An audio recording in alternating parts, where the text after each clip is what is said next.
Muy buenas tardes a todos. Les damos una cordial bienvenida a este conversatorio Arquitectura, Formación y Profesión, Reflexión y Desafíos. Dentro del directorio de la UAA estuvimos conversando hace unas semanas atrás una discusión sobre procesos formativos, nuevas escuelas de arquitectura, la formación de los arquitectos y su capacidad de desempeño profesional, la tuición ética de la profesión, la capacitación permanente que otras latitudes plantean. Queremos discutir sobre este asunto que parece relevante. Hicimos la invitación al equipo de José Llano, que nos acompaña aquí. Yo los voy a presentar a Jessica, a Macarena, y también quisimos traer a Pilar Barba de la FAU a debatir y conversar sobre estos procesos formativos. Esta capacitación tiene por objeto generar este espacio de reflexión y conversación respecto a la formación de los arquitectos en Chile, sus implicancias en torno al desempeño profesional, las atribuciones legales de la profesión, el rol gremial en el ejercicio, calidad y actualización profesional. Para ello se expondrá el estudio Las escuelas, institucionalización de las escuelas de arquitectura en Chile, desarrollado por el grupo colectivo Aula Laboratorio y Acción Pedagógica, organización académica de la Universidad Andrés Bello de Viña del Mar, que funcionó entre el 2016 y 2019, y que presentó parte de sus trabajos en las bienales de arquitectura pasadas, que comparó diversas mallas formativas y que será comentado abiertamente por quienes se expondrán ahora. Presento entonces a José Llano Loyola, es arquitecto de la Universidad Central y magíster candidato en Educación Superior de la Universidad Andrés Bello, actualmente es académico de la Andrés Bello y la Universidad Carola Mistral, es codirector del grupo colectivo Aula Laboratorio, grupo de investigación sobre educación, pedagogía y arquitectura. Ha participado en Chile como en el extranjero sobre proyectos de investigación en torno a archivos como de prácticas activistas sobre espacio y ciudadanía desde el CRAC Valparaíso y prácticas críticas en las aulas en acción pedagógica. Ha participado también en bienales de arquitectura en Chile en torno al tema de la acción pedagógica y las escuelas de arquitectura, siendo miembro 2021-2022 del Comité Científico EduMet de Barcelona.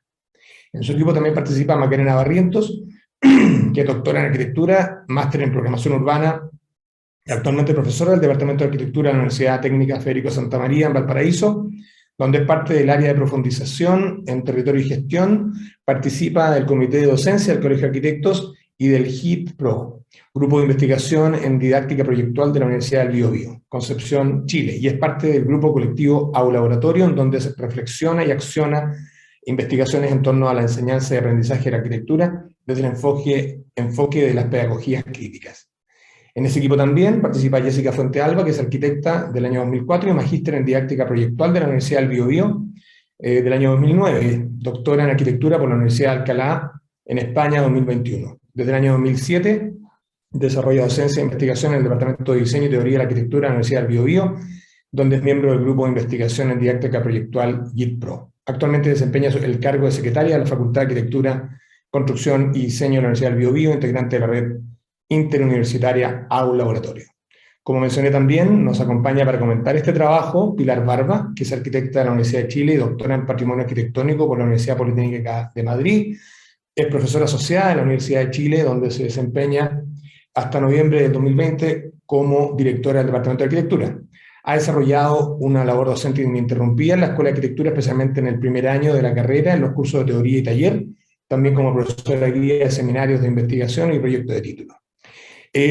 Así vamos a iniciar esta presentación.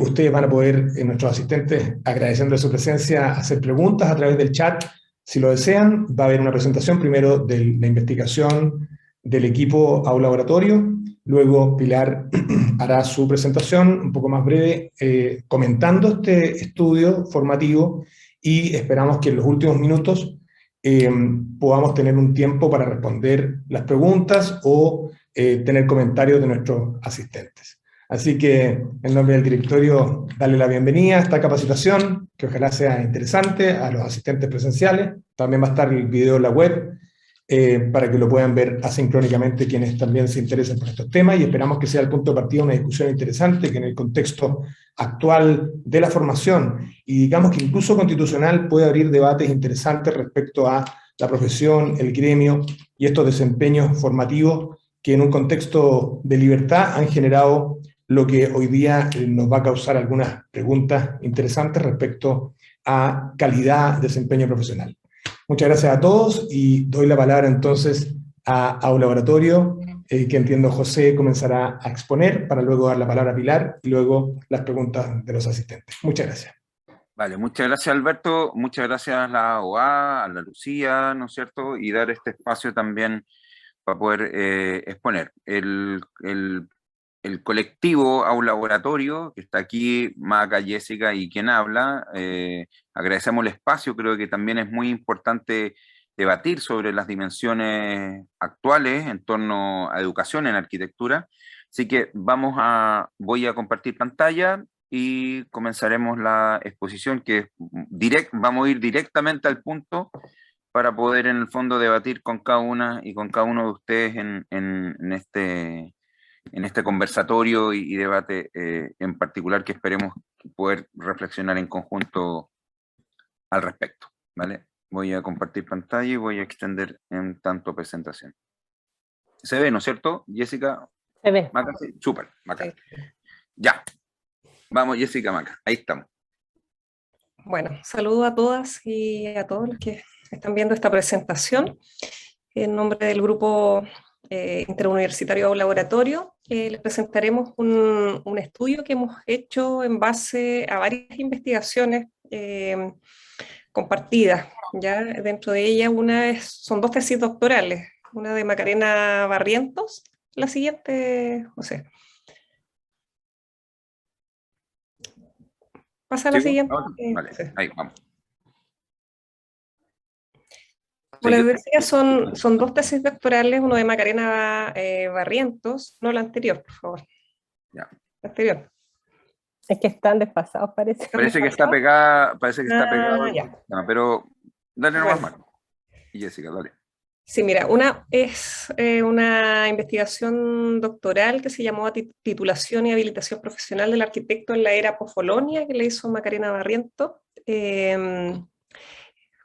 para la Universidad del Biobío y la Universidad de Alcalá, donde nos conocimos en el año 2017. La tesis doctoral que también acabo de terminar este año, que investigó el ciclo inicial en la formación del arquitecto, y hizo un análisis comparado entre los planes de estudio españoles y los chilenos. Y gracias a esas 2 tesis doctorales y la coincidencia en Alcalá, hicimos una investigación acá en Chile, en la Universidad del Biobío, que lo que quiso hacer fue ampliar un poco la mirada de los planes de estudio a distintas escuelas del territorio nacional, que se llamó Formación del Arquitecto, reacciones ante el nuevo escenario económico, disciplinar y social en Chile.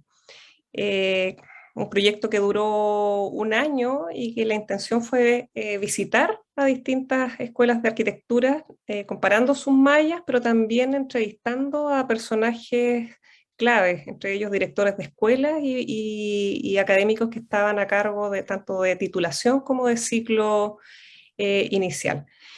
Y de esas 3 investigaciones fueron arrojando datos que permitió armar la investigación que hicimos en conjunto con un laboratorio que se llamó Las Escuelas, Institucionalización de la Educación en Arquitectura en Chile, que fue presentada al Comité de Docencia del Colegio de Arquitectos y en la última bienal.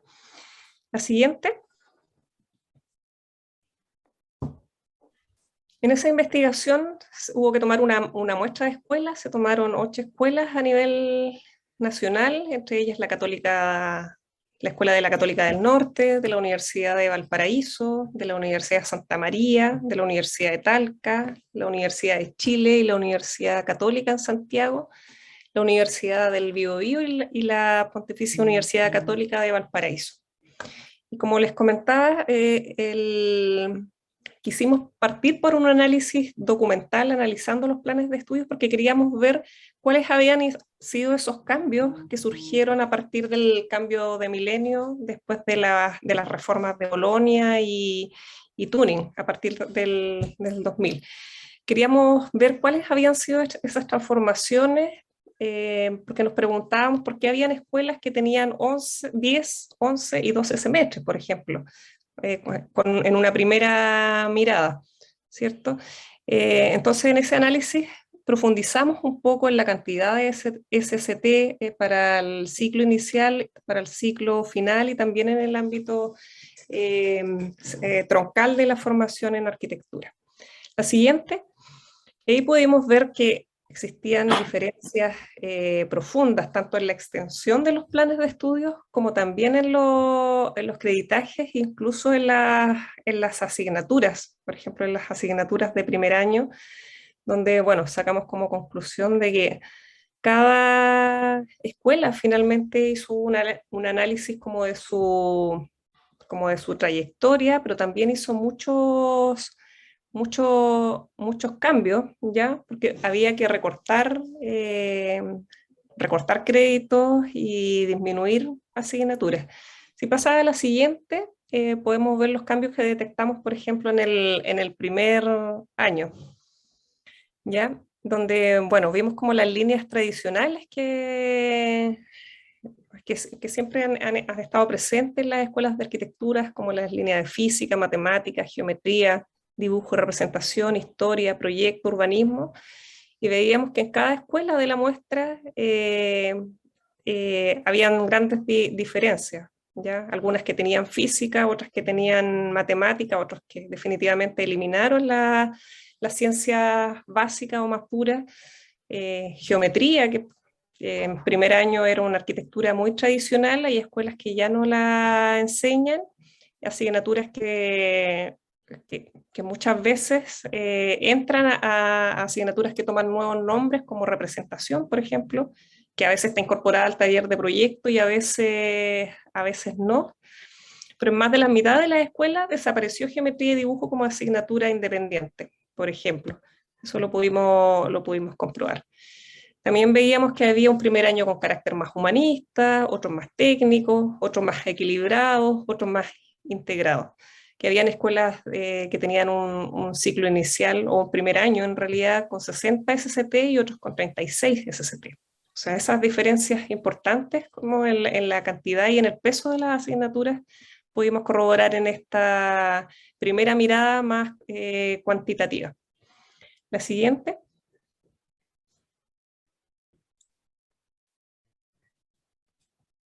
Y luego ya dimos paso a un estudio más cualitativo, pero esto lo va a explicar Macarena. Sí. Bueno, el estudio curricular o relativo como a las asignaturas, la verdad es que se realizó principalmente en el ciclo inicial, porque en general, y esto no es una cuestión transversal, la mayoría de las escuelas de arquitectura concentran los ramos básicos, digamos, o fundamentales o más tradicionales en el primer ciclo, y ya en el segundo ciclo o más cercano hacia la titulación, empieza una tendencia, digamos, más diversa, hay más asignaturas electivas, por lo tanto era más difícil hacer esa contrastación, digamos, en todos los casos que nosotros estudiamos.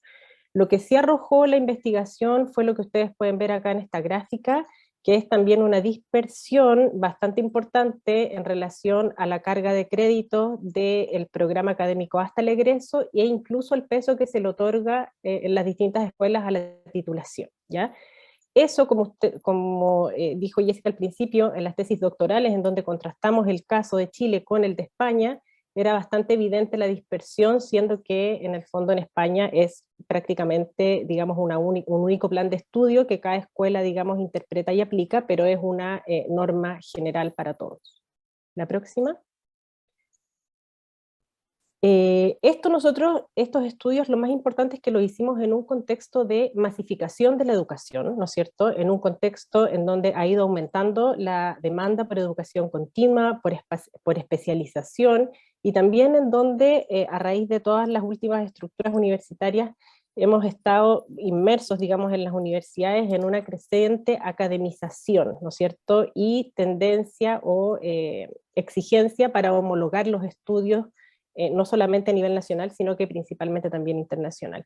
Y en este sentido, aquí un poco el mapa muestra cómo han ido aumentando, ¿no es cierto?, el número de programas que ofrecen formación en arquitectura en Chile, llegando en el 2021 a 39 programas que ofertan la formación profesional.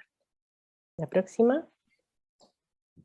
Bueno, esto fue lo que nosotros en el fondo fuimos vinculando, y aquí aparece un primer mapa del estudio de las escuelas, de la institucionalización de la educación en arquitectura en Chile, que lo que quiso hacer fue tomar muchos de los datos duros de las investigaciones doctorales y ponerlos en clave más reflexiva. La próxima, Pepe. Mapeamos mucha de esta información y nos fuimos haciendo preguntas, ¿no es cierto? Preguntas en las que, digamos, Pepe va a ahondar, digamos, más en detalle hacia el cierre de la presentación, pero que fueron vinculando, digamos, reflexión o cuestionamiento desde las pedagogías críticas frente a los datos que nosotros hemos mostrado ahora. La siguiente. Aquí, por ejemplo, estas son imágenes de la presentación y del cuaderno de ejercitación pedagógica que mostramos en la Bienal del 2019, justo el 18 de octubre, cuando ocurrió la revuelta social. Y acá un dato no menor, ¿no es cierto?, que nosotros en Chile tenemos una alta tasa de titulación, y si eso lo comparamos, ¿no es cierto?, y lo repartimos a lo largo del territorio por la cantidad de habitantes que somos, tenemos una alta tasa de arquitectos y de profesionales de la arquitectura disponibles. Entonces, en ese sentido también nos hacemos todas las reflexiones siguientes. La siguiente. Algunas cosas que mapeamos también fue la concentración central, ¿no es cierto?, de la mayoría de las escuelas de arquitectura. Eso no es una novedad, somos un país altamente centralista. La siguiente. Y también esta investigación se realiza en este contexto, ¿no es cierto?, en un contexto en donde todos sabemos, ¿no es cierto?, lo que ocurrió con el paro de la FAU, en donde nosotros, por lo menos como docentes de arquitectura, estamos frente a nuevas generaciones, a generaciones que nos plantean nuevos paradigmas, y que nos obligan a repensar de alguna forma la formación. Y por otra parte, también la profesión. Hay algunos mitos que vamos a presentar a continuación, que aquí, por ejemplo, a partir de un artículo que hace Jorge Lobos, plantea algunas cuestiones, ¿no es cierto? Jorge Lobos mapea y dice que 2/3 del planeta no tienen acceso a los productos de la arquitectura, que de hecho del total de arquitectos que somos en el mundo, el 10% nomás de esos arquitectos se dedica al diseño arquitectónico propiamente tal como se enseña generalmente en las escuelas de arquitectura, y que de hecho, por ejemplo, solo el 1% de los arquitectos del planeta se dedica al diseño por encargo, que muchas veces es el modelo, ¿no es cierto?, muy persistente en los talleres de arquitectura, y que en ese contexto, frente a nuevas generaciones también, las soluciones arquitectónicas tradicionales como que pierden peso o pierden valor en términos formativos y exploratorios frente a los fenómenos sociales a los que nos vemos inmersos. La próxima. Entonces, además de los datos, en las entrevistas que nosotros realizamos, tratamos de constatar algunas tendencias a través de las entrevistas que realizamos. Entonces tratamos acá de ponerlos un poco en términos de algunos entrevistados chilenos y algunos entrevistados españoles en torno a lo que nosotros planteamos, algunos mitos y algunas verdades. Sabemos que es un mito que todos los arquitectos se dedican solamente a construir, ¿no es cierto? Pero eso no evita, digamos, la verdad de que la habilitación asociada a la formación, integrada a la formación, en el modelo, ¿no es cierto?, latino, implica una habilitación de por vida que permite y que otorga altas responsabilidades legales, ¿no es cierto? Responsabilidades muy sensibles, que en el fondo nos han llevado a cuestionar también cómo van cambiando y se van adaptando los currículos de formación en las distintas escuelas. En este sentido, por ejemplo, Juan Pablo Urrutia creo que lo resume muy bien para el contexto chileno y dice, revisar si esta persona aprendió arquitectura, que es una cosa, y si esta persona está habilitada para ejercerla profesionalmente, obliga a que el proyecto de título tome una complejidad increíble, porque son cosas distintas, ¿no es cierto? La próxima. Otro de los mitos, ¿no es cierto?, o en el fondo de las cosas que nosotros ponemos en cuestión, es que necesariamente la formación implique habilitación siempre, ¿no es cierto? Hay otros contextos, otros modelos, como el modelo anglosajón, ¿no es cierto?, en donde la habilitación está fuera de la universidad, y eso permite, ¿no es cierto?, mayores libertades explorativas o académicas a las universidades, y otorga las responsabilidades como muy claramente, en términos legales, a otros entes institucionales más ligados a la profesión. Una verdad que mapea Angela Schweitzer desde los años 90 en sus investigaciones es también que la formación tiene ciclos históricos de integración y de separación con la profesión. Es decir, hay ciclos históricos a lo largo de la historia de la enseñanza de la arquitectura en donde la formación muchas veces está más cercana a la profesión, ¿no es cierto?, y otras veces está explorando los bordes disciplinares de forma más evidente. ¿ya? Frente a esto, por ejemplo, consultado frente a esta situación, Luis Pablo Barros de la Santa María dice, él plantea, ¿no es cierto?, que podía ser ideal tal vez sacar la habilitación de la universidad en términos, ¿no es cierto?, que te permite una exploración mayor o una mayor libertad a las universidades, pero también plantea una verdad, que es que si tú quitas la ilusión que se ha vendido en Chile de un título profesional habilitante, que es la quimera y el sueño de cualquier familia de clase media emergente, el paradigma cambia y en el fondo el modelo de las universidades sería completamente distinto. La siguiente. Otro de los mitos que nosotros revisamos en este contexto de creciente academización, ¿no es cierto?, del sistema educativo en Chile, es que se aprende a través de grandes maestros en la universidad. Eso es algo que viene en nuestra historia, ¿no es cierto? Aprendíamos en la obra, aprendíamos en el ejercicio, aprendíamos por pupilaje, etc. Y hoy día las universidades, la verdad, es que funcionan en base a favorecer, ¿no es cierto?, las contrataciones académicas y de investigación, muchas veces de gente que jamás ha pasado por el ejercicio profesional. Algo que bien sabe Pilar, ¿no es cierto?, muchas veces hay universidades que la pelean, ¿no es cierto?, para poder tener contrataciones que nos permitan equilibrar estos distintos perfiles de docentes que están enseñando a los futuros arquitectos, ¿no es cierto? Pero la verdad es que hoy en día estamos frente a un modelo de universidad compleja que avanza y que impone ciertas políticas universitarias, y también es una verdad que tenemos que reconocer para poder saber cómo operar en el futuro. La próxima. Entonces, de alguna forma, como tratando de apuntar a lo que nos queríamos preguntar en este conversatorio, ¿no es cierto? Es como, si no es la universidad, ¿quién podría habilitar? Que es una pregunta que nosotros también hicimos a muchos de los entrevistados. Y aquí en el fondo había un tema que nunca se terminaba de zanjar, es decir, en general había un deseo, ¿no es cierto?, de los académicos de tal vez evitarse el problema de la habilitación, digamos, o de ir por más libertad en términos explorativos en cuanto a la formación. Pero no veían, ni en el contexto español, en donde el Colegio de Arquitectos es un ente bastante importante y bastante fuerte, ni en el contexto chileno, quién podría ser esa contraparte de no habilitación si no fuese la universidad, ¿no es cierto? Y había como un cierto miedo a traspasar el tema de la habilitación a los entes profesionales porque creían que ahí se iba a estancar un poco el necesario avance y evolución de la disciplina. No obstante, esta cuestión parece no ser una cosa crítica o algo que las escuelas se pregunten mucho, porque los formatos de titulación cambian, las formas de titulación cambian, las mallas curriculares cambian, las asignaturas cambian, los contenidos que se enseñan a las nuevas generaciones cambian, y la ley y la habilitación sigue siendo la misma y nos sigue permitiendo a los arquitectos, más o menos, ¿no es cierto?, estas grandes responsabilidades hasta el día de hoy. Siguiente. En ese mismo marco, como bien lo comenta Jessica con la MACA, evidentemente en la época pandémica y hoy día de alguna manera volviendo a esos marcos de presencialidad post-pandémica, hay una pregunta muy interesante que se reflexiona hacia la universidad. Atendemos que siempre la universidad quiso establecer procesos de diseminación de su conocimiento y tuvo la oportunidad durante 1 año y medio de estar en cada una de las casas de los estudiantes junto con sus profesores. Entonces, podemos hasta poder hacer una reflexión, un poco como bien lo comentaba Jessica en un inicio.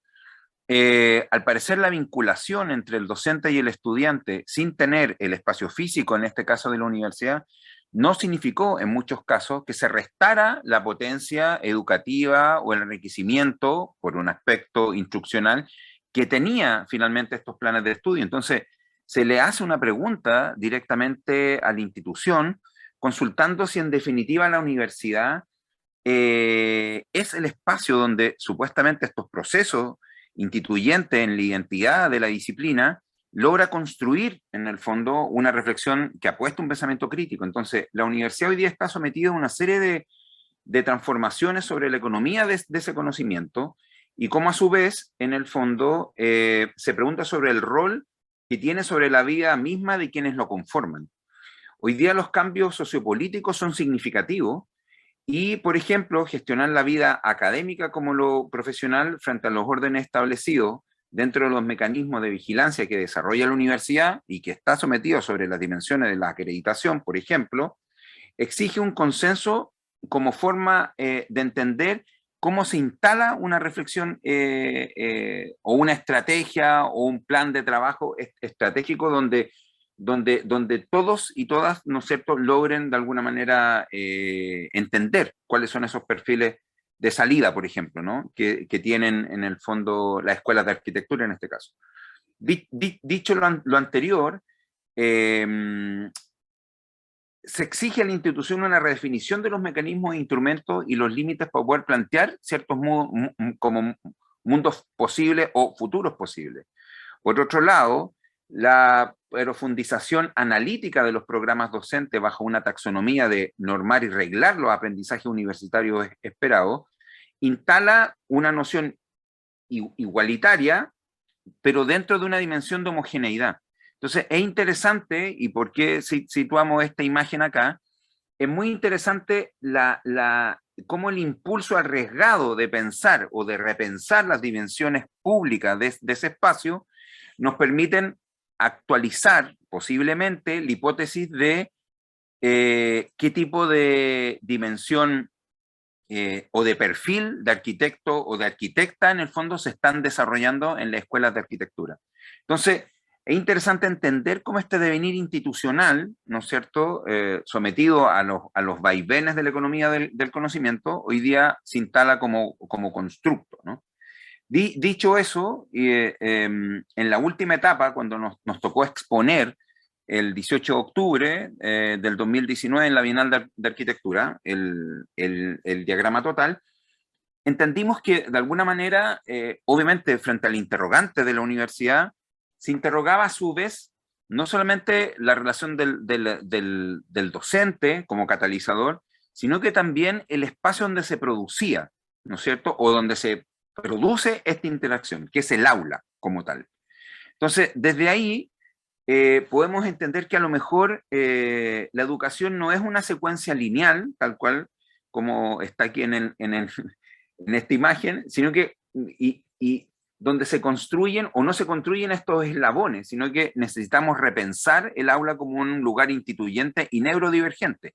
Todos y todas aprendemos de una manera diferente. Por tanto, la economía del conocimiento ha ido generalizando y despolitizado la universidad, construyendo un tipo de crédito elocuente sobre, de alguna u otra manera, la dimensión del aula.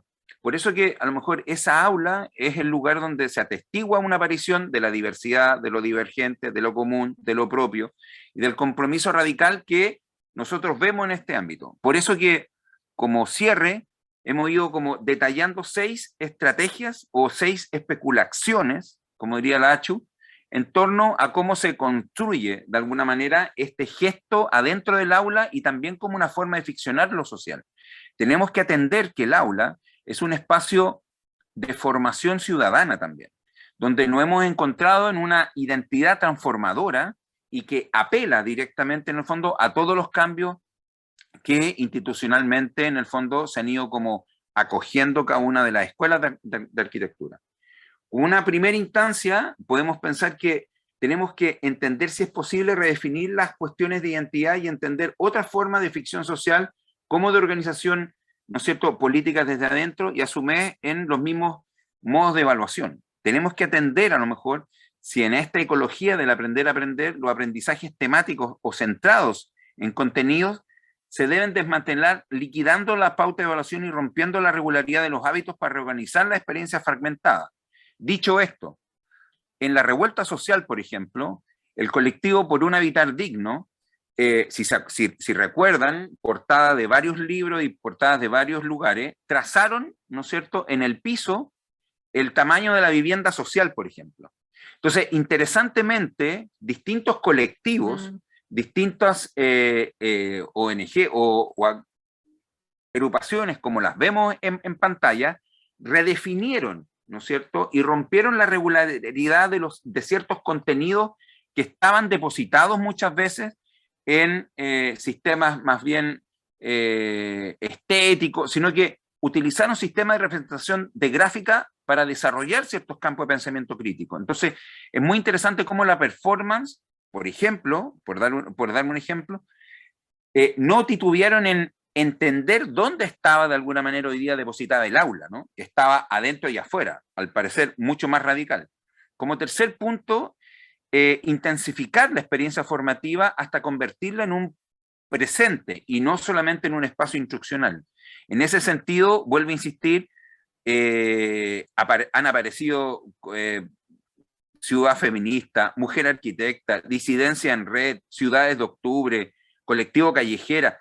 Es muy interesante todo lo que las plataformas, en este caso de redes sociales, han reformulado la dinámica de los espacios públicos y en este caso también de los espacios comunes para buscar en estas transformaciones de identidad una manera de avanzar en una performática donde las escuelas de arquitectura cambian el cuerpo propio, eliminan muchos sistemas de análisis para tratar de entender cuáles son las metodologías de aprendizaje que permiten revisitar de nuevo, en el fondo, esta realidad. Como quinto punto, y antes de terminar, convertir el aprendizaje en un compromiso ineludible, eso es maravilloso, para poder entender que evidentemente lo universitario y lo institucional constituye un cuerpo social y nos permite construir modos mucho más solidarios, buscando un campo de experimentación de un espacio propio. Muchas veces la disidencia, ¿no es cierto?, no está depositada en una dimensión revolucionaria, sino que básicamente en un contexto de acción, y debemos insistir en trabajar en nuestra propia autorreflexividad para poder pensar, y lo sabemos muy bien, que como nos enseñaron arquitectura, no podemos hacer la misma clase, sino que tenemos que reformularla para poder activar esas dimensiones. Y así como transformando el aprendizaje en un compromiso ineludible, es entender este punto de vista de contrapunto crítico, que nos permite, sí, reflexionar sobre el beneficio de lo colectivo, reflexionar sobre cómo el aula empieza a agenciar un compromiso radical, ¿no? Y vuelvo a citar y vuelvo a mostrar que es muy interesante y es muy potente todo lo que sucedió como ocupando esta reflexión crítica sobre la dimensión de los espacios de formación. Porque claramente el aprendizaje es un compromiso que es ineludible en esta dimensión actual. Dicho eso, nuestra Premio Nacional de Educación, Nolfe Ibáñez, instala algo que en un artículo del Mercurio sobre la dimensión de aprendizaje. Y esta dinámica que lo instala reflexionando desde Humberto Maturana, dice que el aprendizaje es transformación en convivencia. Si de alguna manera el fenómeno del aprender comienza cultivando nuestros gestos en el aula, con los estudiantes y con las estudiantes, es interesante entender cómo las universidades deberán asumir esa diversidad y esa heterogeneidad como una acción transformadora y entender que el aprendizaje, como bien comentamos acá, está ligado a una calidad de relaciones y la capacidad de abrir esos entendimientos está dado justamente por esta vinculación, ¿no es cierto?, entre el docente y el estudiante y la estudiante. Y si de alguna manera nosotros entendemos que nos tenemos que hacer cargo de una dimensión emocional, les aseguro, y lo sabemos muy bien, que la arquitectura es el mejor lugar para poder desarrollar esas emociones.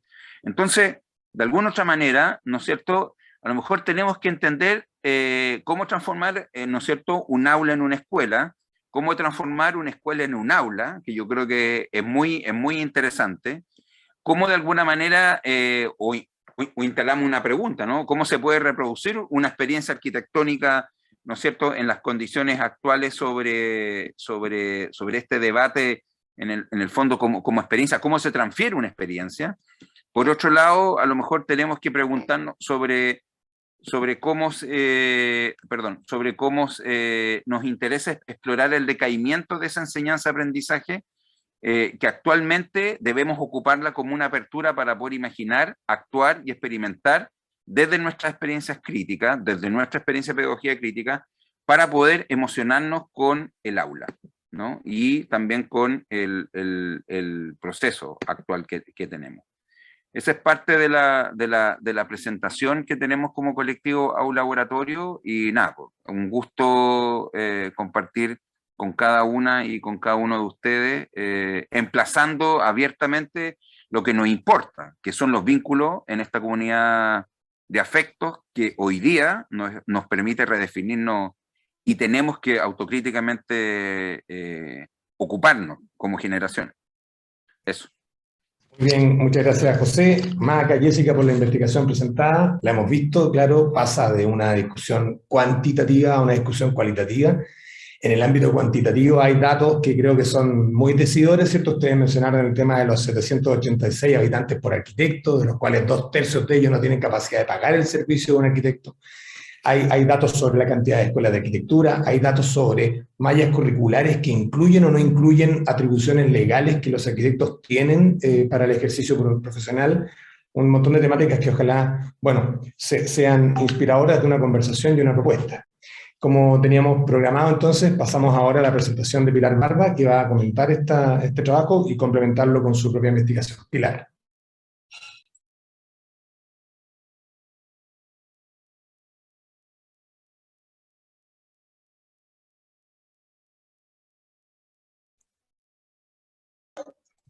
Pilar, está sin audio.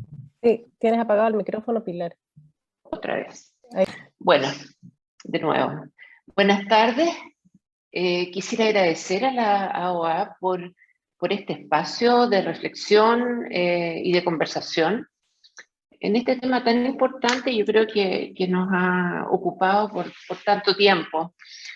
También agradecer mucho la presentación de Jessica, de Macarena y de José, y creo que nos abren a un asunto no resuelto, y que creo que voy a tratar de hacer una exposición muy corta para que lleguemos a algunas preguntas. Cuando he leído las investigaciones de nuestros expositores, y una de las cosas que a mí me parece interesante, y les advierto que a pesar de que son muchas imágenes, voy a pasarlas muy rápido. Una cuestión que a mí me parece fundamental es el anclaje histórico que tiene este tema. Por lo tanto, me gustaría hacer rápidamente un paso desde los primeros tratados al Acuerdo de Bolonia, que en el fondo este nudo que nos puede ayudar a conversar más profundamente.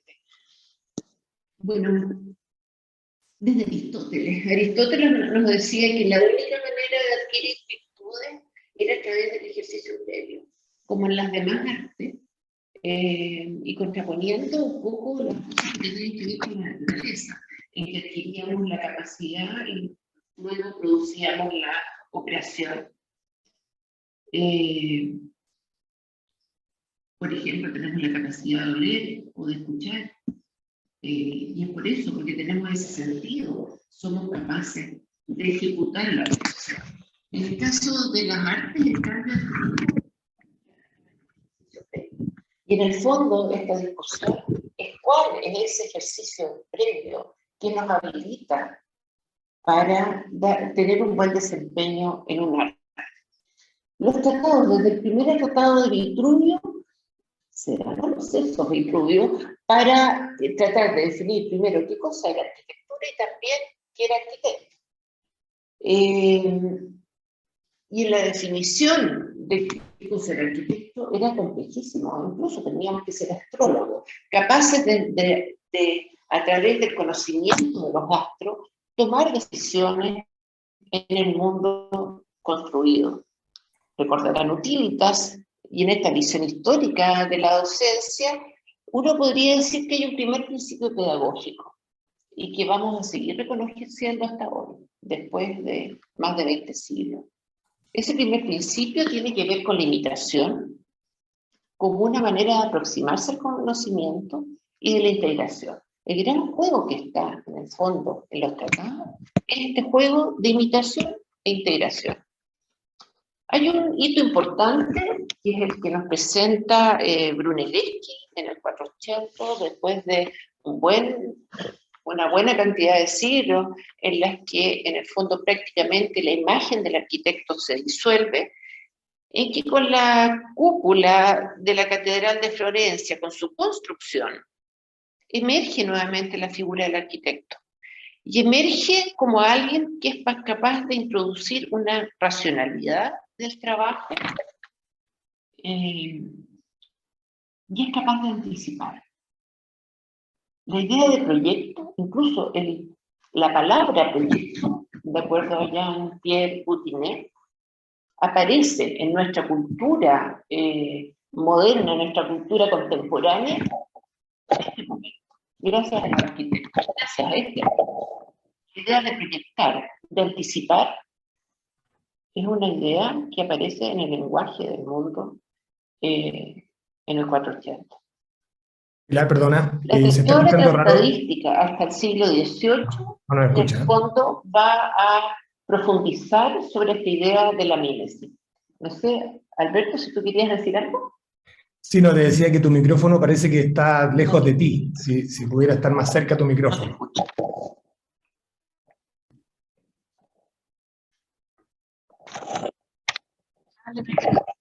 Adelante. Sí. No, decirte que tu micrófono, como está lejos de ti, se escuchaba un poco mal. Si podías acercar el micrófono a tu voz. Perfecto. ¿Ahí se escucha mejor? Sí, mucho mejor. Ya, perfecto. Stan Alberti, que retoma esta idea y agrega componentes importantes en esta visión de un arquitecto que además tiene que ser un artista que trasciende el trabajo del artesano para constituirse en un humanista, viéndose obligado entonces a combinar el aprendizaje del oficio con la adquisición de una sólida formación intelectual. Y aquí me doy un salto grande, llego a 1673, y un texto maravilloso que es el Tratado de Perrault, y en que él hace una traducción al francés con motivos absolutamente políticos, que es en el fondo poner a Francia en la cúspide del mundo, poner al reinado de Luis XIV, el rey Sol, como centro, y en esa opción política lo que hace es traducir a Vitruvio. Y ustedes ven en esta página del tratado cómo la traducción, el texto original, es ese texto que tiene una letra más grande. Todo lo que está abajo son las notas a pie, las notas del traductor. Esto es el texto original, la nota, y la gran explicación de las planchas, que ustedes que han hecho sus procesos de doctorado, se parece bastante más al trabajo que hoy día hacemos en investigación en arquitectura. Y aparecen los ensayos, y con eso, y nutridos, digamos, de la enciclopedia como modelo, el ensayo como un instrumento teórico que obliga a los arquitectos no solamente a tratar de equilibrar esta relación de oficio y teoría y de cultura, sino también a constituir una posición crítica, que también reconocemos en nuestra definición de arquitectura. Desde crítica, de una de las primeras acciones críticas, el ensayo de la arquitectura de Logier en 1753, hasta lo que veremos después en una división en formas de enseñar arquitectura, que es el surgimiento de las escuelas de bellas artes y de los politécnicos.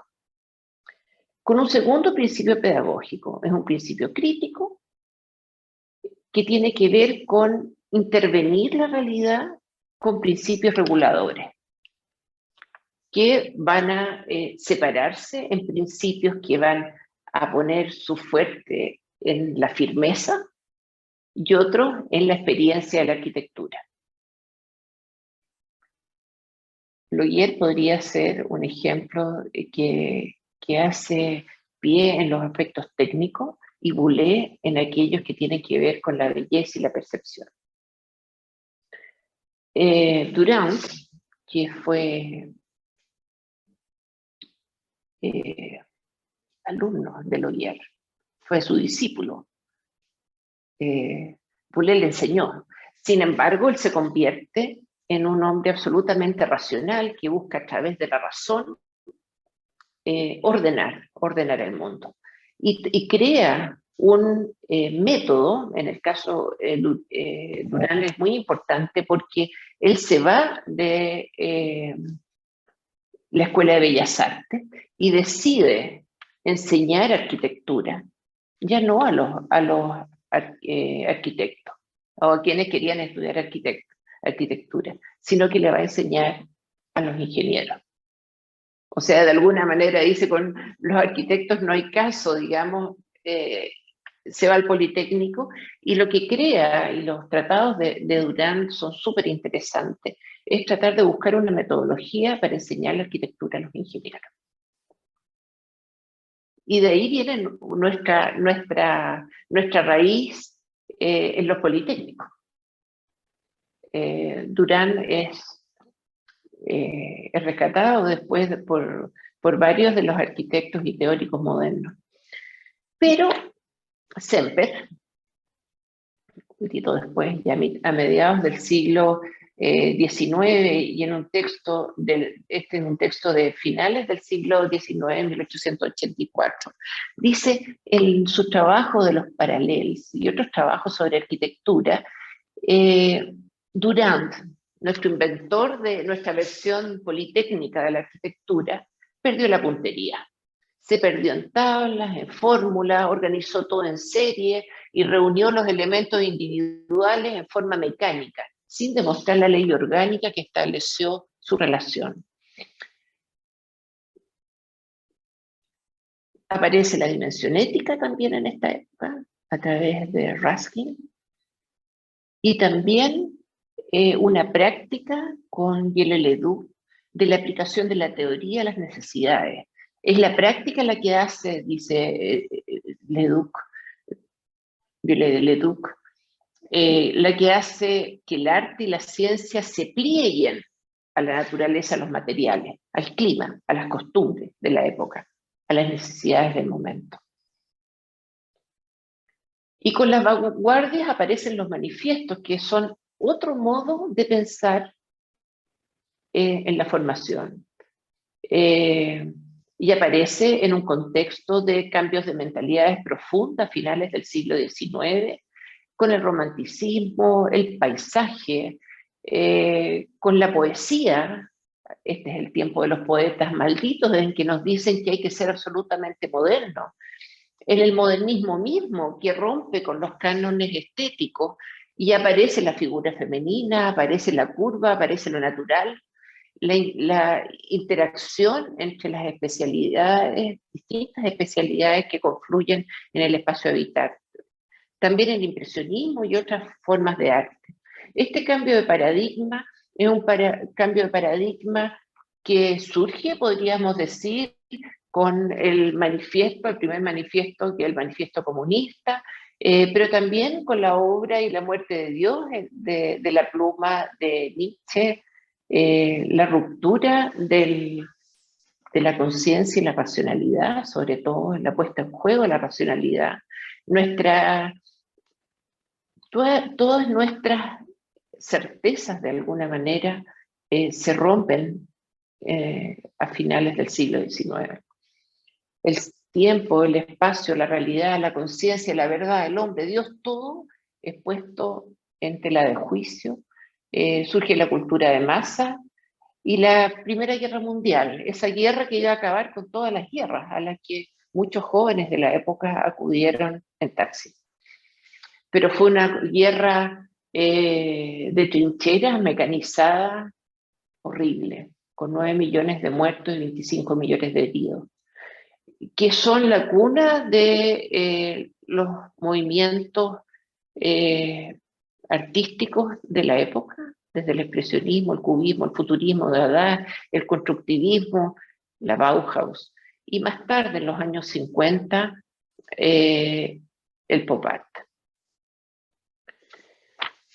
Me parece que es importante como tercer momento, el momento de la Bauhaus, que introduce un tercer momento didáctico de la docencia, en que la creación es importante. Sus tres directores son absolutamente distintos.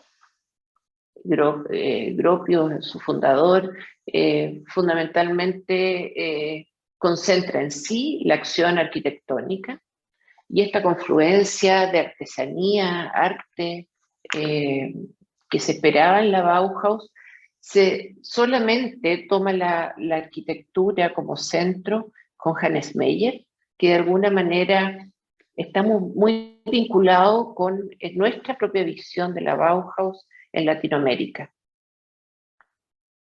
Voy a pasar rápidamente por aquí para llegar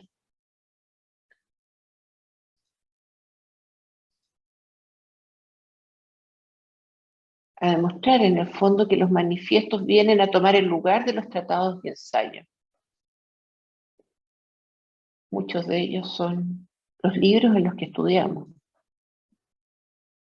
Tenemos que considerar también que en este tercer principio pedagógico, en este tercer momento pedagógico en que la creatividad entra, de alguna manera no se han olvidado los anteriores, pero hay descubrimientos de la psicología, y tomando lo que dice Pepe, hasta este momento, hasta la Bauhaus,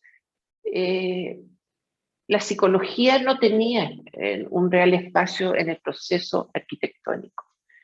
La escuela Bauhaus tiene una relación muy cercana con las escuelas Montessori, hay escritos de Piaget, correspondencia, o sea, la didáctica empieza a ser un tema.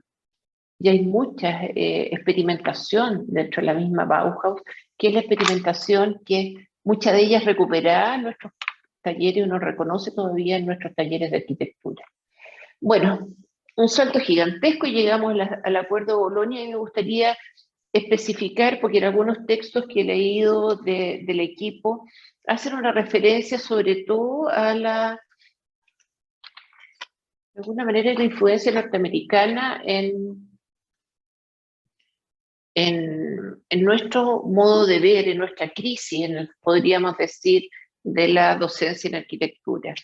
Yo diría que es importante remontarse a la declaración de Bolonia del año 99 de los ministros de educación, en que aboga por la creación para el año 2010, 10 años después, de un espacio europeo de enseñanza superior coherente, compatible y competitivo, y que sea atractivo para los estudiantes europeos y los estudiantes y académicos de otros continentes.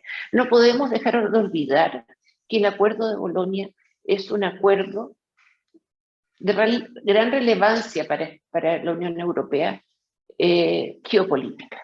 Lo que quiere Europa es recuperar su hegemonía en el mundo, una hegemonía perdida frente a las universidades norteamericanas, en general las anglosajonas, pero especialmente las norteamericanas, que están ya en los años 99, a inicios en los primeros lugares en los rankings que ellos mismos han inventado, hay que decir.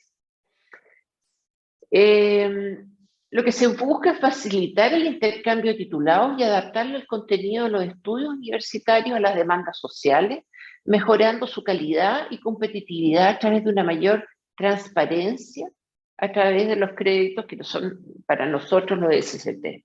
O sea, las metas que tienen estos son competitividad, empleabilidad y movilidad. En Europa, la crisis de los 80 les había demostrado que los que mejor habían salido parados no eran la gente que había sido formada en las universidades, que habían tenido unas tasas gigantescas de faltas de trabajo, sino que más bien la gente que tenía formación técnica, que rápidamente había adquirido nuevas competencias y se había adaptado a las nuevas condiciones laborales. Mientras que la gente formada, y esta es una cosa que se discute a principios de la discusión de Bolonia, las personas educadas tanto en los politécnicos y con mayor razón en la Escuela de Bellas Artes, finalmente estaban encasilladas en modelos totalmente antiguos, de mímesis, que reproducían realidades, pero no eran capaces de adaptarse a los cambios violentos del mundo. Propone entonces la creación de un espacio europeo de educación superior con sello objetivo, que una de las cosas que se buscaba era que fuera un sistema fácilmente legible. Para eso tenían que unir culturas distintas, para crear un espacio europeo, sistemas distintos, lenguajes distintos, maneras de ver la realidad distintas. Por lo tanto, tienen que concederse ciertas libertades. La promoción, por ejemplo, de la movilidad de estudiantes es un objetivo geopolítico.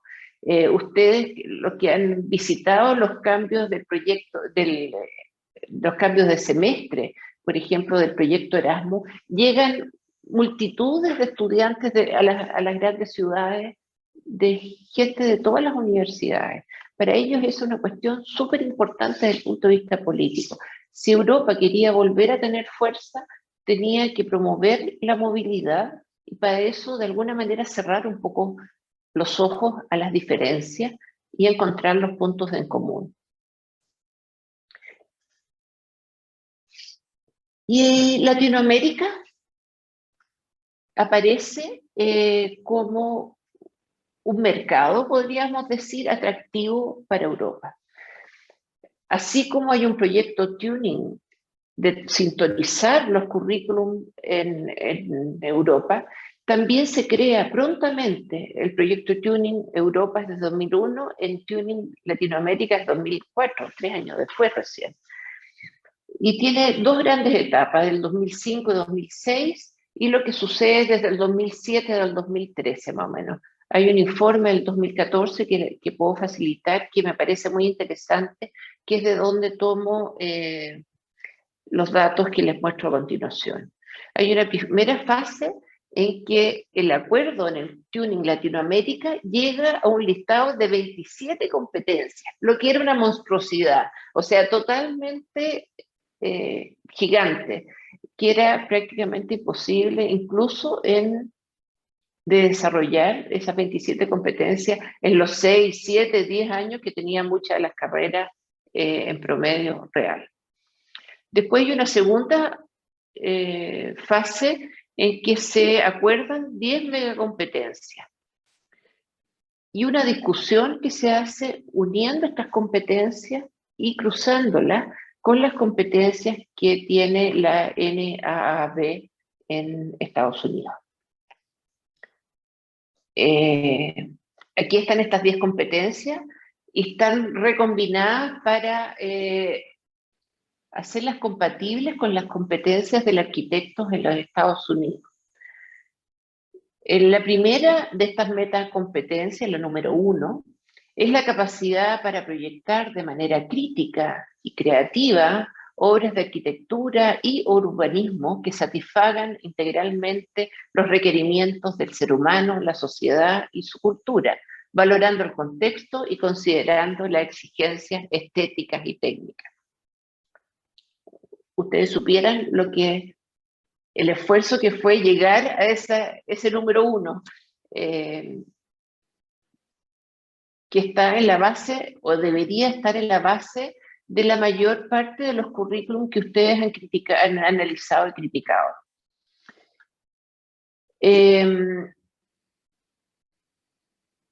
Hay cuestiones interesantes que suceden. Por ejemplo,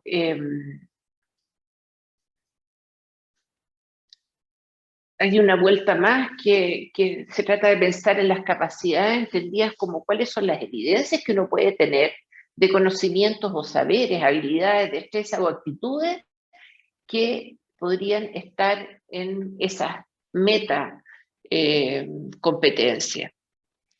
Y aparece esta lista más corta, digamos, que es capacidad de definir y materializar tecnología, dominio de herramientas y medios, las capacidades de investigación, de gestión, programar y dirigir obras, y también desarrollar habilidades que permitan tomar decisiones en forma autocrítica. Creo que me estoy pasando de tiempo. Hay una cuestión importante que se mencionó, y es que entre los ejercicios que les traigo a colación, que uno debería analizar también siempre en conjunto, es que en el caso de Chile, y eso es un trabajo que hicimos en el Turing Latinoamérica, estábamos regidos por la ley orgánica del Colegio de Arquitectos, que es del año 42. Hay una carta de la ética profesional del colegio, que también nos mandata. La Superintendencia de Servicios Sanitarios también habla de cuestiones que tienen que ver con cosas que puede o no hacer arquitecto, y la Ordenanza General de Urbanismo y Construcción. Por lo tanto, también desde el punto de vista legal, y era lo que ustedes mencionaban, estamos constreñidos a ciertas actuaciones que la ley nos exige.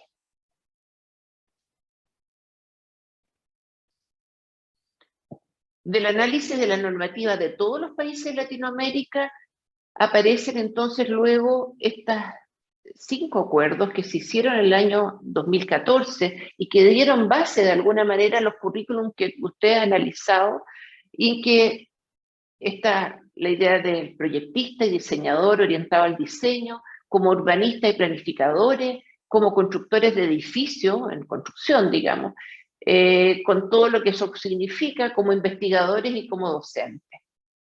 Y finalmente mencionar que uno de los grandes problemas que tiene el sistema y esta sintonización de lo que entendemos por arquitecto y entendemos por arquitectura, es establecer mecanismos de calidad.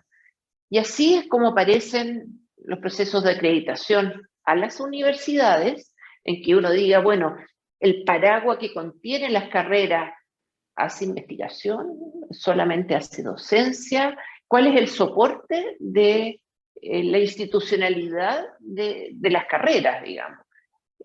Tiene vinculación con su medio social, tiene la infraestructura suficiente y todos los aspectos que ustedes bien conocen acerca de la acreditación de universidades. Luego está el nivel de la acreditación de los programas, que tuvo todos los problemas que muchos de ustedes conocen, digamos, que está hoy día, francamente, estuvo en crisis y que hoy día ha cambiado. Y por último, una cosa que no se menciona mucho, que es el marco de cualificaciones. Chile avanza sobre un marco nacional de cualificación en educación superior que es desarrollado por el Ministerio entre el año 14 y 16, y que lo que pretende es hacer justamente un sistema coherente, transparente y elegible. Esto sobre todo apareció porque aparece, por ejemplo, el gran problema de que las universidades empiezan a llamar ingeniería a una cosa múltiple. Hay como 200, entre 200 y 400, creo que llega a 400 menciones de ingeniería. Ustedes recordarán que en algún momento habían chistes que decían que habían ingenieros incluso en conducción de ambulancias. Bueno, este marco de cualificación es un instrumento que debería permitir un reconocimiento, desarrollo y clasificación de conocimientos, habilidades, para homologar esto tan diverso que vemos en nuestras universidades, pese a todos los esfuerzos por sintonizar. Y aquí hay algunas bibliografías que creo que es interesante visitar para entender este derrotero. Este es el marco de cualificación, el esquema de marco de cualificaciones que empieza desde el bachiller hasta el doctorado, con 5 grados y descriptores por cada uno de ellos. Pero me gustaría mostrarles una cosa que para mí es el modelo, es el mejor modelo que yo conozco, que es el modelo irlandés, que en el fondo lo que plantea es un proceso de aprendizaje desde que uno nace hasta que muere, en que la universidad, claro, da ciertos grados en algún momento, pero uno puede pasar de distintos tipos de formación formal, desde muy informal hasta muy formal, que tengan grados y certificaciones, de manera a poder compatibilizar las experiencias profesionales, las experiencias en la vida con grado, y de alguna manera superar una cosa que hoy día ustedes observan críticamente, y es que nuestras universidades se han vuelto cada vez más académicas, con mayoritariamente profesores con grado de doctor, pero que en pocos casos hay un equilibrio entre la experiencia profesional, la experiencia real del proyecto, que sería nuestra característica, a mi juicio, y la capacidad de investigación. Bueno, a mi juicio, los puntos claves serían en esta idea de un marco de cualificación, que es una patita que le falta a nuestro sistema, que hoy día se ha implementado sobre todo nuevamente en lo técnico profesional, donde sí hay mucho avance, especialmente en la minería, y es en el fondo una promoción del aprendizaje toda la vida, un reconocimiento de aprendizaje en el trabajo, y yo me pregunto, el riesgo, que es transformar esto también en una nueva área de negocio de los certificadores, digamos.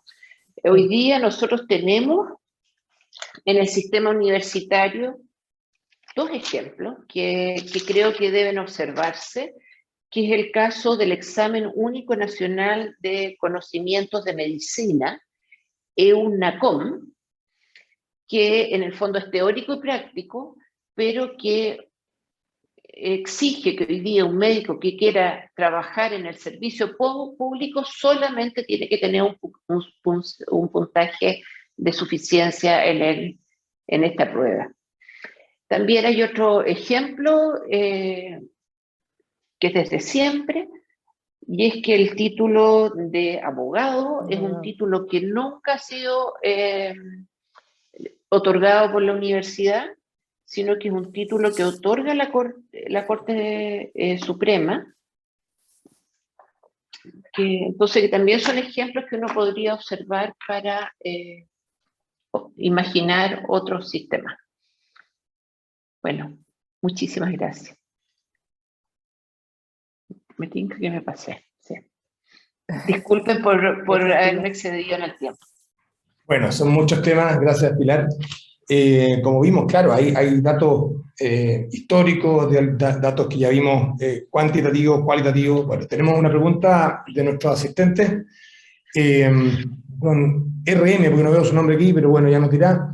Pregunta al primer grupo: ¿cómo se ejerce la evaluación de la producción arquitectónica de los estudiantes en un contexto de creciente y arrolladora aceptación de una diversidad de ideas, posturas y propuestas?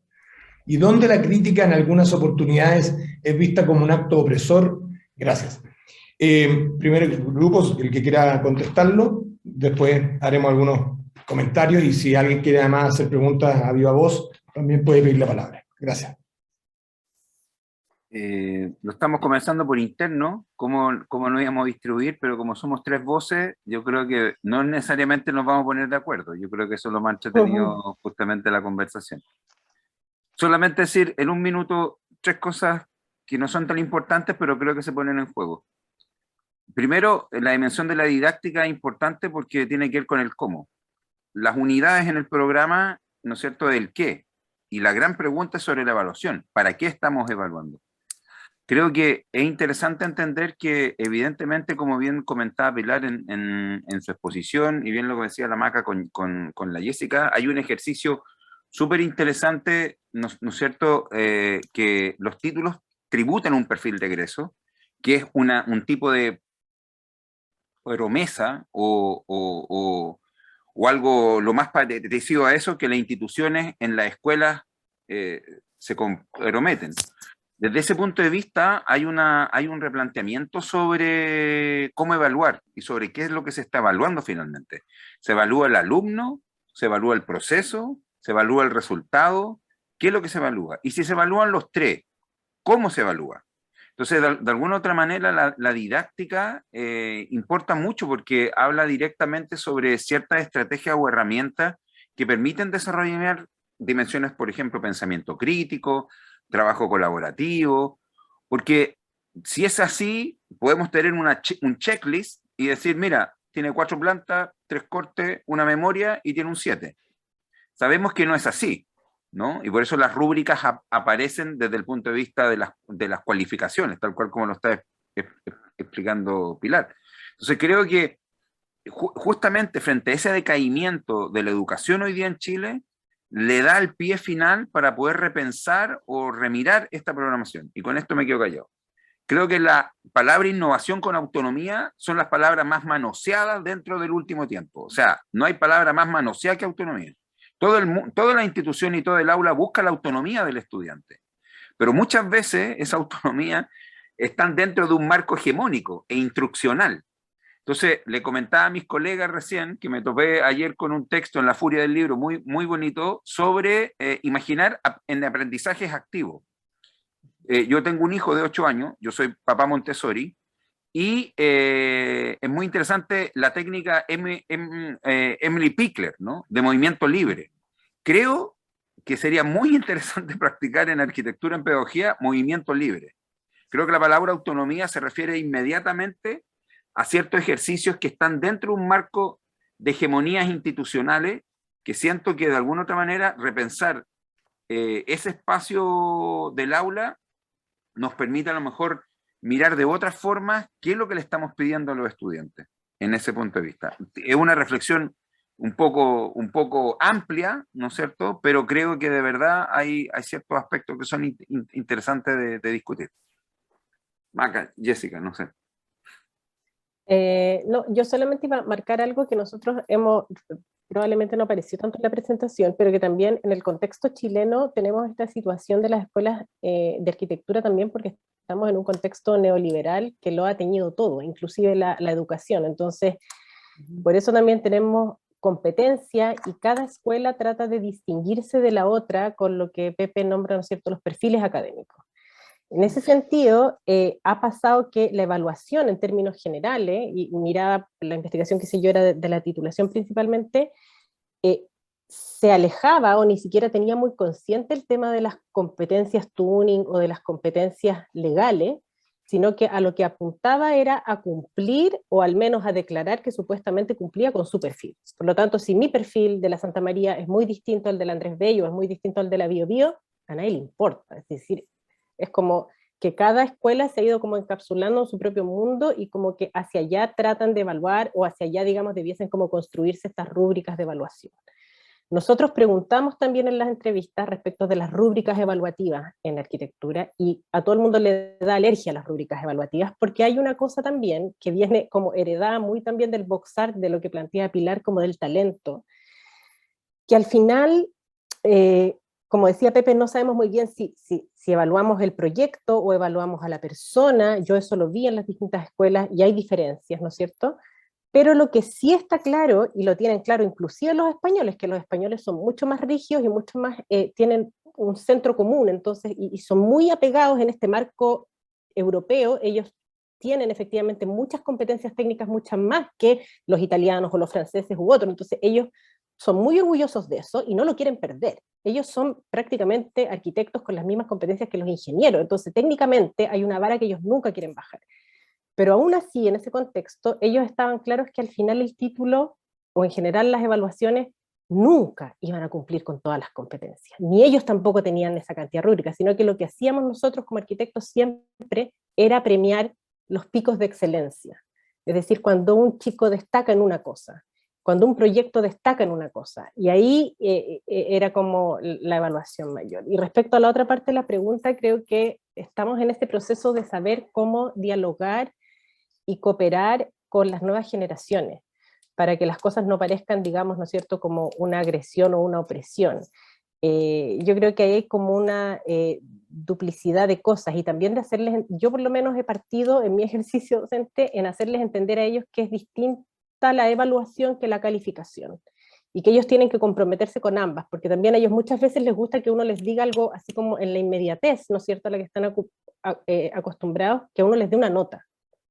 Y la evaluación no siempre una nota, la evaluación puede ser conversar para avanzar y retroceder en el proceso del proyecto. Entonces también creo que volver el foco muchas veces al proceso, que también es otra cosa que a veces evaluamos y a veces no, nos va a ayudar en este como diálogo con las nuevas generaciones, a que ellos también bajen un poco esa ansiedad como por la inmediatez y puedan concentrarse en el proceso y en entender que el proceso puede ir de mejor a peor y no es solamente un cúmulo de notas y un promedio final, digamos.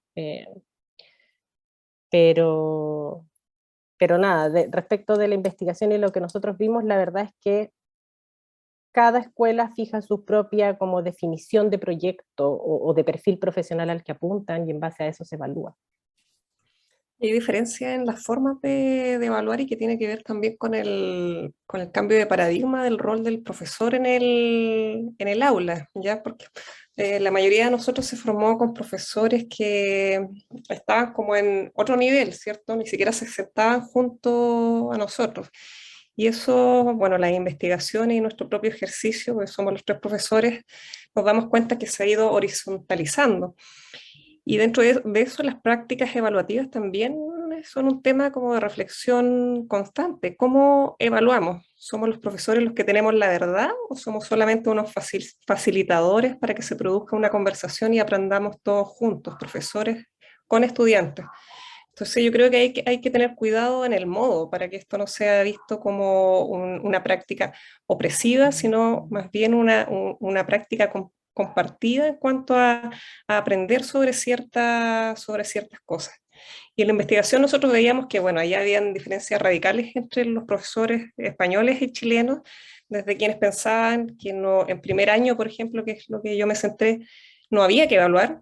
Simplemente había profesores como Lar Chuamán, que es referente para muchos, que ella no evalúa, ¿no? Ella da un ejercicio, se hace el ejercicio, luego se junta con los estudiantes y hablan, pero no evalúa, no hay nota, ¿ya? El que llega al final aprueba. Ella piensa que los que llegan al final del año, en primer año, debieran aprobar prácticamente todos y todas, entregando todos lo que se solicita. Pero también hay otros que dicen que el primer año tiene que ser muy guiado porque los y las estudiantes vienen como muy perdidos y si no hay como una guía o un encauzamiento de los aprendizajes, el estudiante queda también como perdido en el espacio. Entonces yo creo que es una conversación que se tiene que dar y que nosotros como laboratorio estamos constantemente reflexionando en torno a ello. Gracias, Jessica, Macarena y Pepe. Bueno, estamos en la OA, ¿no? Y ese contexto implica que esta discusión, que es muy académica, también está tratando de tocar el pie del mundo real, ¿no? De cómo llegan los profesionales a las oficinas, qué saben hacer, qué no saben hacer, qué deberían saber hacer. En eso, Pilar, bueno, yo creo que hay muchas hebras que abren discusión aquí respecto a lo que tú mencionaste, el caso europeo, que intenta unificar, homogeneizar una formación, ¿cierto?, con competencias, con mallas curriculares.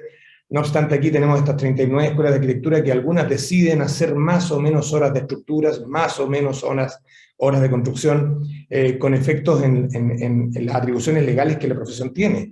Yo creo que ahí hay una tremenda pregunta, ¿no? De esa libertad formativa, ausencia de esta acreditación que existía hasta hace poco por escuelas de arquitectura y ahora llegó hasta la universidad, entonces desapareció la especificidad.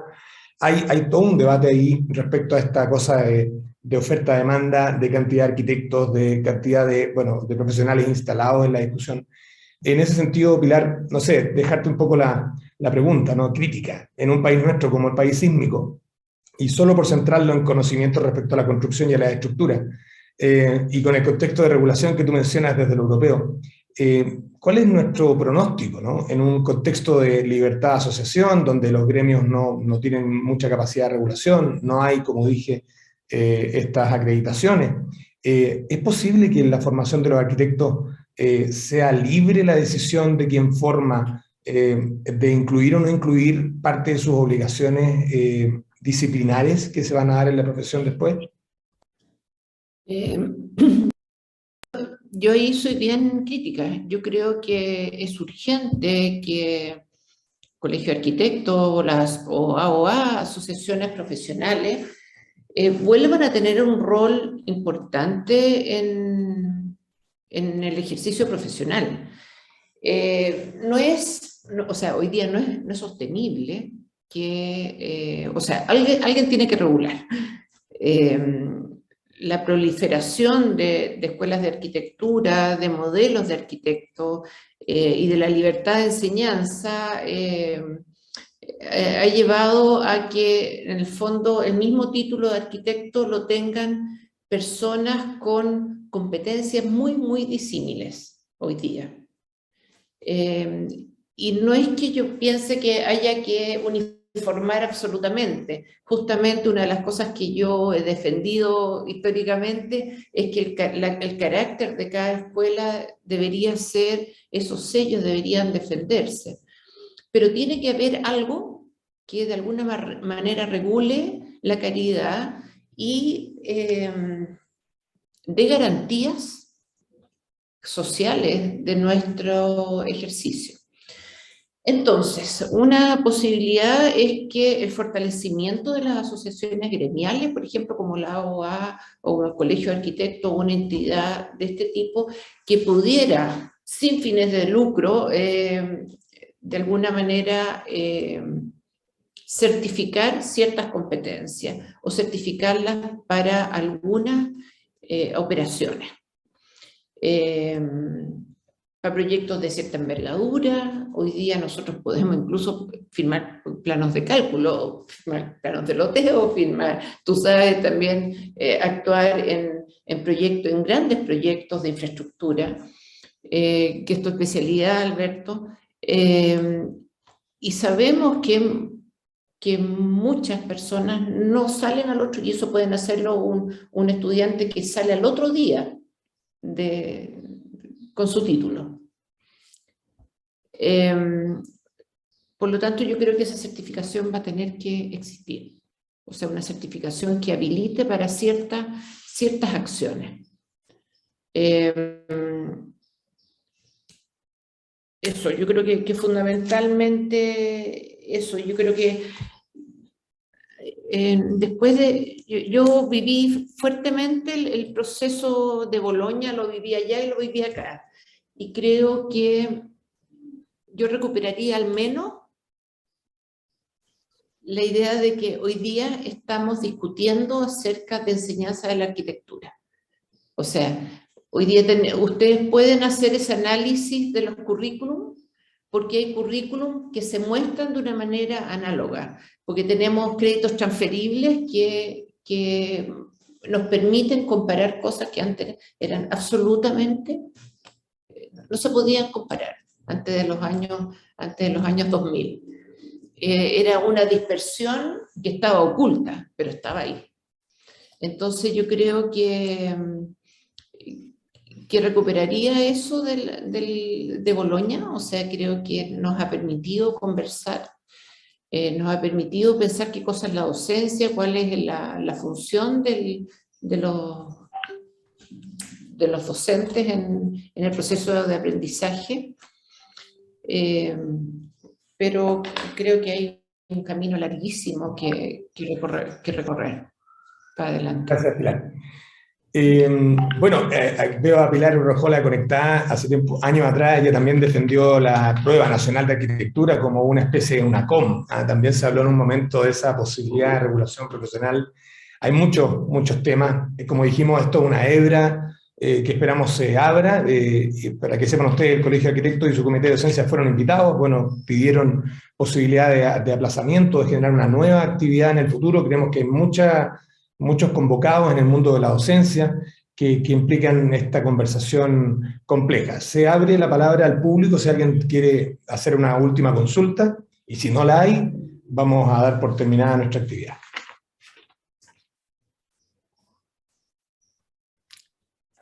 Yo siempre espero 5 segundos. A mí me encantaría escuchar a alguien de las oficinas que de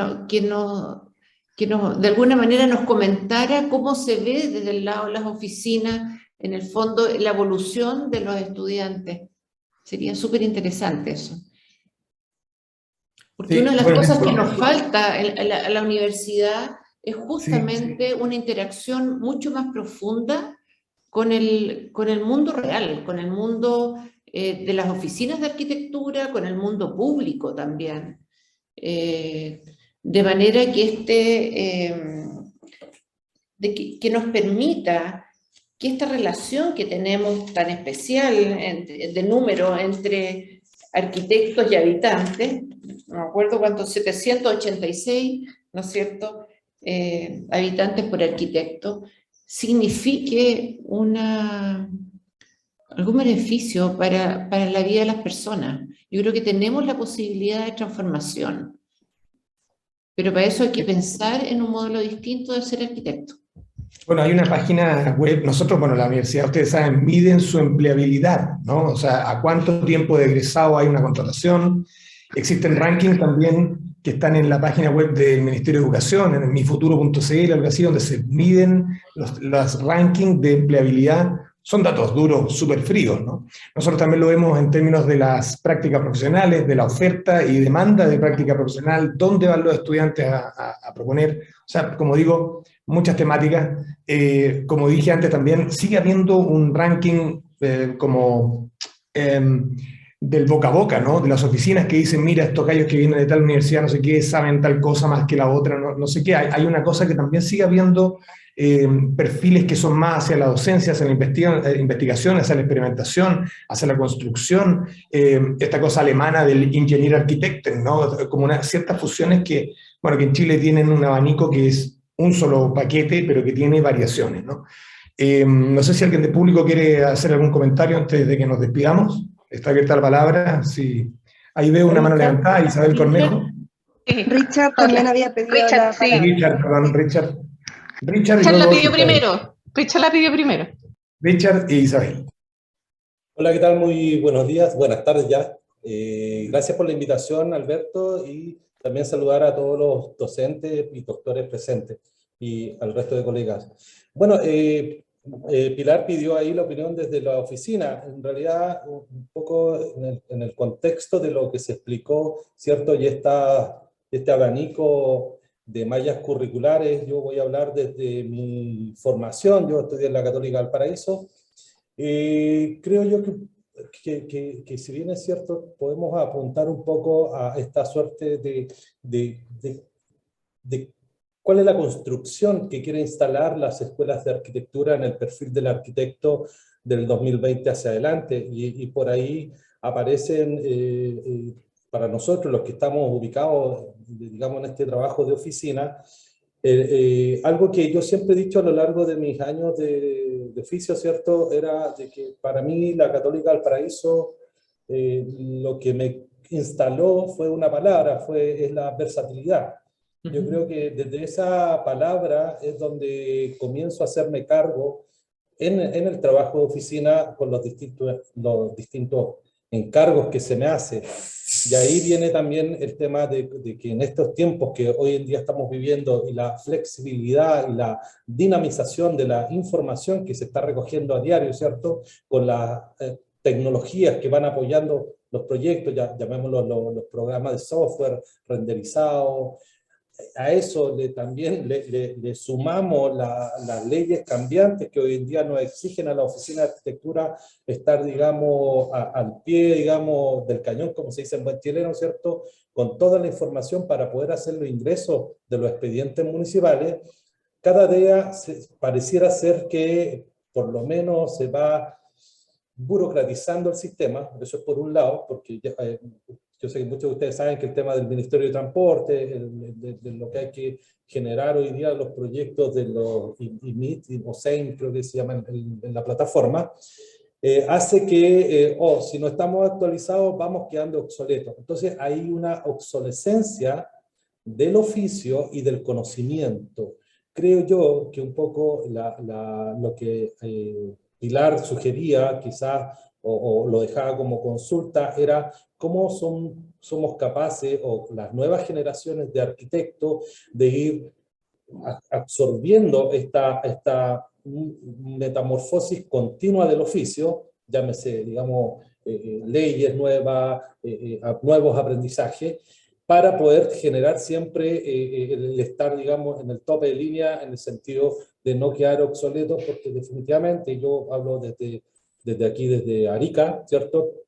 En el colegio tenemos que algunos colegas que ya tienen sus años de recorrido, cada vez se van sintiendo más imposibilitados de ejercer, producto de la tecnología, producto de la competencia, ¿cierto?, que va aportando las nuevas tecnologías y software, y por otro lado también las nuevas leyes que van complejizando los ingresos municipales.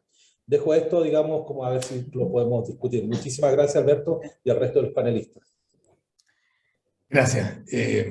No sé si alguno de nuestros invitados quiere comentar o le damos la palabra a Isabel y respondemos en conjunto a ambas consultas. Isabel, por favor. Sí, es que el comentario iba un poco por el mismo lado, digamos. Yo trabajo como revisor independiente. Trabajo en una oficina de revisión independiente y también iba un poco por este lado de las competencias que actualmente yo veo en los ingenieros o en los arquitectos, digamos, que llegan con sus proyectos a mi oficina. Entonces, hay cosas que he notado que les cuesta mucho un poco, a lo mejor, actualizarse o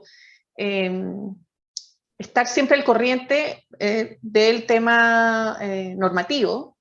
Lo veo especialmente en los arquitectos más jóvenes que vienen con proyectos más pequeños, que en realidad no conocen nuestro marco legal, digamos. Salen de la universidad sin saber que existe sin saber que existe una ley general o una ordenanza, que que tenemos cierto marco regulatorio, con suerte conocen los planes reguladores comunales, y eso obviamente complejiza la forma de ejercer la arquitectura en Chile, al menos.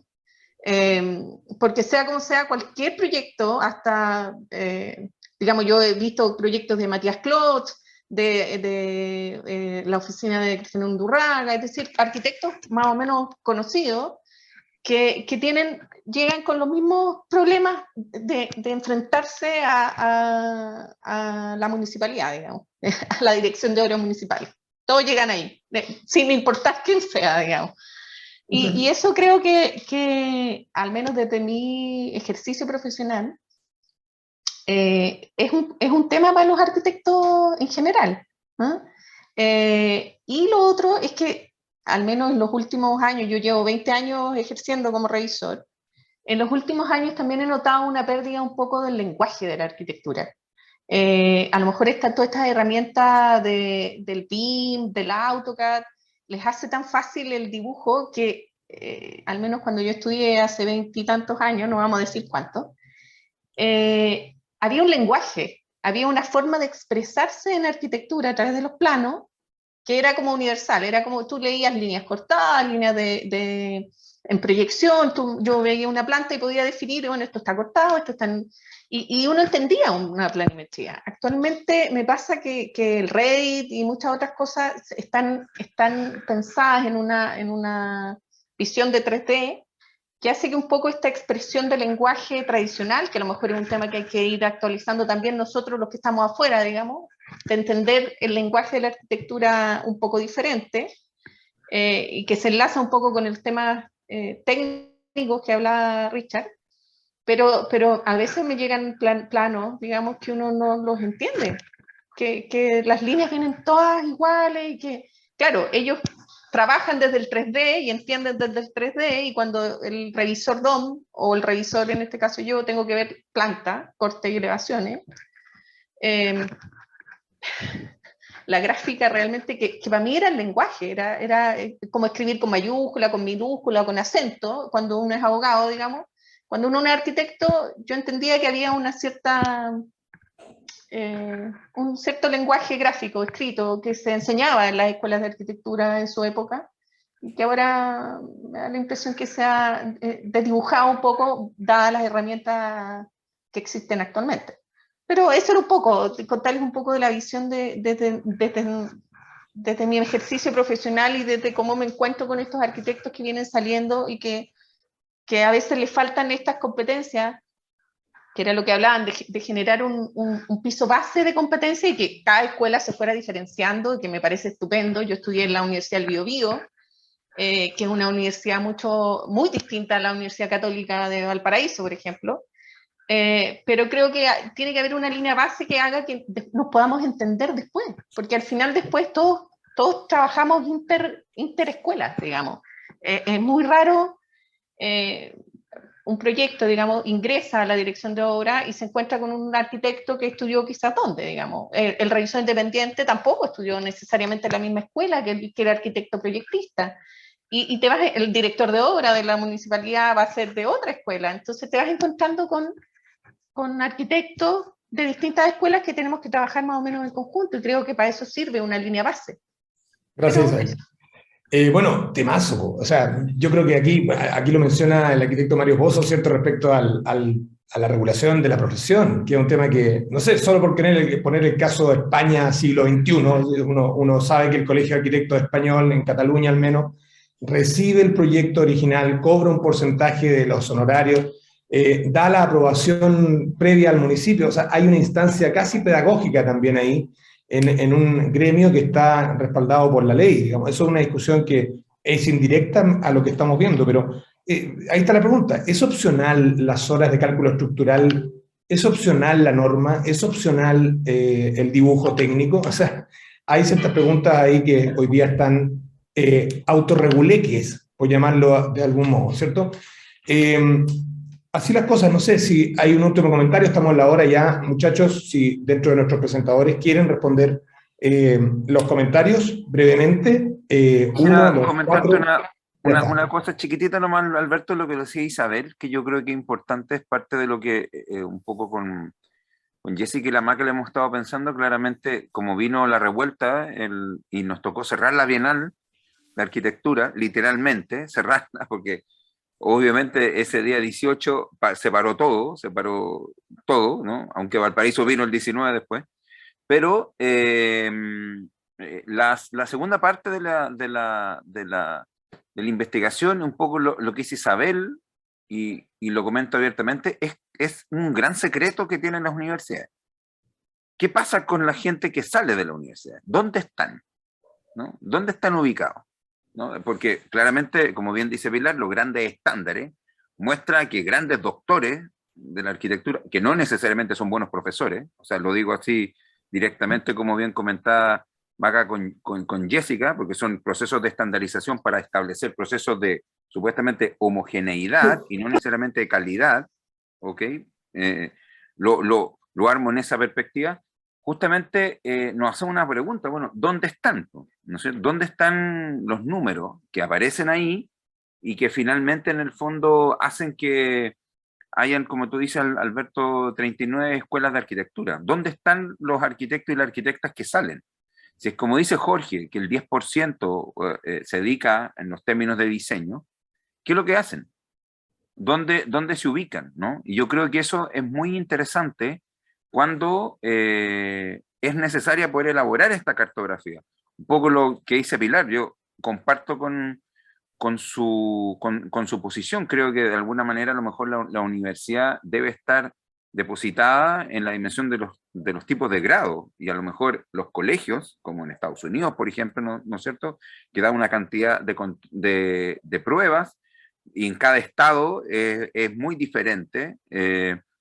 Son las entidades que dan finalmente esta firma que es habilitante. Entonces, creo que solamente a modo de cierre, sí, nuestra segunda lectura es justamente saber dónde se depositan estas habilidades y competencias, más allá del estándar que dice cada uno de los perfiles de las 39 escuelas de arquitectura, y es un poco una tabulación. Y lo digo a título, evidentemente, de equivocarme, que muchas veces no aparece, ¿no? ¿Dónde están esos titulados y esas tituladas en el fondo en Chile? ¿Y qué dimensión, tanto de pega, por ejemplo, se encargan, ¿no? Y que es muy interesante saber sobre los perfiles. Una cosa es lo que diga el perfil de egreso y todas las habilidades y maravillosas potencias que tiene cada uno de los arquitectos y los arquitectos, y otra cosa es tal cual como lo que tú presentas, el campo laboral expuesto en el fondo hoy día en Chile. Sí, muy interesante además que la palabra competencia, digamos, se asocia con competir y con competer, y aquí estamos en esa disyuntiva. O ser competente. Claro. Por ejemplo, Pilar, Barba, ¿tienes algún otro comentario de los comentarios de nuestros asistentes? Sí, ¿no? Agradecer los comentarios de Isabel y Richard, porque creo, claro, que es justamente lo que a uno le pasa cuando está al otro lado. Yo también tengo trabajo profesionalmente, siempre he mantenido una pata, digamos, en la vida profesional. Y sucede, digamos, que uno de repente dice, pero ¿cómo alguien que sale de una universidad de prestigio no conoce la ordenanza? O sea, o no se le ocurre mirarla. Bueno, yo creo que lo más importante es que se le ocurra mirarla. O sea, creo que ahí hay una cuestión que en el mundo cambiante y terriblemente complejo que tenemos hoy día, más bien lo que deberíamos, en esa línea que tú dices, que deberíamos trazar, es más bien instalar una especie de lógica disciplinar, que igualmente es difícil de definir, pero es una manera de pensar que es propia de los arquitectos, que es la que con la que nos entrenamos a través del proyecto. O sea, el proyecto es un modo de pensar más que una manera de entrenarnos para hacer edificios. Y yo no me siento frustrada cuando veo que estudiantes míos están a lo mejor haciendo escenografía o están dedicados a hacer proyectos educativos, porque veo en ellos que están actuando como arquitectos, o sea, dentro de sus lógicas de arquitecto. O sea, a esos niños que les van a enseñar van a tener una visión del espacio, del paisaje, de la geografía y del hábitat, mucho más rico que si fuera a lo mejor alguien que no tiene esa formación. Entonces, en la medida que esas personas estén felices y estén integradas socialmente, me parece que no es pecaminoso que enseñemos a proyectar y que esa persona después trabaje en otra cosa. Lo que a mí me interesaría es asegurarme que esa lógica proyectual esté instalada y que más que no ser las normas, yo espero que sepan un poco más de normas, creo que es fundamental, sepan que hay que buscarlas, tengan actuaciones éticamente irreprochables. Me parece que hoy día en el mundo que vivimos, también la cuestión ética debería ser una cosa, no de un curso de ética en tercer semestre, pero sí de que los profesores nos preocupemos que el problema ético sea visto cuando pensamos en la ciudad, cuando pensamos en un pequeño espacio, cuando, no sé, no copiamos en una prueba, cuando estudiamos historia. Yo creo que la historia nos sirve. Les di la lata un poco de pasar por esta cosa histórica, porque para mí ha sido muy importante reconocer que en la historia estamos continuamente los arquitectos tratando de definir un centro entre extremos, entre cuestiones que se alejan de, como decía también Macarena, se alejan de la disciplina y se acercan más al oficio, y al revés. O sea, estamos pendulando normalmente en esos mundos. Bueno. Muy bien. Gracias, Pilar, por tu respuesta. Gracias también a Jessica, José, Macarena por las presentaciones que han hecho. Ya vemos que esto es un punto de partida, una discusión que esperamos que siga ocurriendo, ¿cierto? Este debate sobre formación, profesión, que es son estos submundos, ¿no? No hay acción buena sin buen pensamiento, no hay buen pensamiento sin que se ejecute alguna acción. Hay un desafío en este debate que la OA hoy día ha permitido en mostrar esta investigación. Como dijimos también, esta investigación quedó como mostrada, cortada con la Bienal pasada. La Bienal antepasada sí también se había mostrado parte de ella. Y por tanto aquí hay germen de discusión, porque claramente el problema de la calidad formativa, el ejercicio profesional, el pequeño porcentaje de arquitectos que están diseñando y proyectando, que también habla de que entonces la pregunta sobre obligatoriedad o opcionalidad de ciertas formaciones también implica quizá hablar de que la formación de los arquitectos tiene líneas de especialización y que permite entonces que la línea proyectual prefijada también llegue con conocimiento normativo, CAD, estructuras, a diferencia quizá de otros desempeños. Pero ahí hay todo un debate. Queremos dejar abierta la puerta a esta discusión para que se repita una nueva discusión. El tema de la Prueba Nacional de Arquitectura, se decía ya está Pilar Urrejola, a quien saludamos, es un tema que también puede ser competente a esta discusión. Así que como primera de otras acciones, Les agradecemos su presencia y cortamos esta transmisión. Nos podemos quedar un poquito más después para pensar en ese próximo futuro. Y muchas gracias a todos los asistentes por estar aquí y a quienes han participado de esta interesante conversación. Muchas gracias y buenas tardes. Muchas gracias. Muchas gracias a